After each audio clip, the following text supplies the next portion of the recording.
Here I have Samsung Galaxy S21 Ultra, and today I'm going to show you how to enable night mode on this device. So first of all, you just have to go to the upper bar,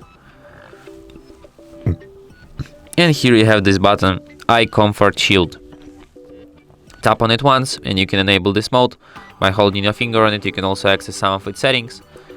If you want to customize this mode, you just have to switch from the adaptive mode to the custom. Here you can change your color's temperature, as you can see, and you can also add a schedule for this mode. You can set it to turn on from sunset to sunrise, or you can just set your custom schedule for it.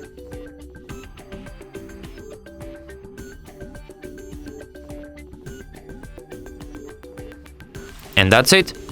Thanks for watching. If you find this tutorial useful, don't forget to hit that like button and subscribe to our channel.